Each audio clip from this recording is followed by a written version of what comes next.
Si je m'attache à tenter d'identifier les éléments qui, chez les leaders, m'ont impressionné, m'ont plu, ont créé de l'impact dans les organisations auprès des équipes, je serais tenté de dire que peut-être trois éléments se différencient. Le premier, c'est l'intention.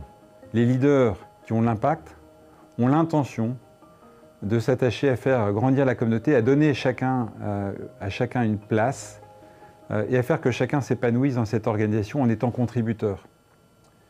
Mais leur intention compte, c'est ce que j'ai aussi appelé le personnel purpose. Ils ont envie de contribuer dans leur vie, et donc dans leur vie professionnelle, plus spécifiquement, à créer des conditions qui feront que chacun trouvera sa place dans l'environnement dans lequel il opère, dans lequel il travaille, en s'épanouissant, bien entendu. Donc l'intention, le personnel purpose. La deuxième condition est probablement l'envie de construire quelque chose de positif.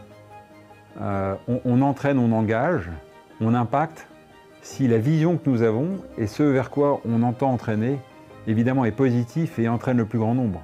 C'est assez fondamental, donc il faut être résolument optimiste.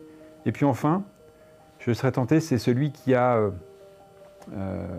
des valeurs, en particulier l'humanité, qui pense que demain se construira mieux si on le fait avec les hommes et les femmes, bien entendu, mais qui pense que la place de l'homme dans la vie, sur la Terre, dans l'entreprise, dans les organisations est fondamentale, et que permettre à chacun de s'épanouir, de contribuer, de comprendre, d'évoluer, est assez fondamental. Donc il me semble aussi que la place de l'homme dans l'organisation, dans le fonctionnement de ce dont a en charge le leader est assez fondamentale et que l'attention donc portée aux hommes est déterminante.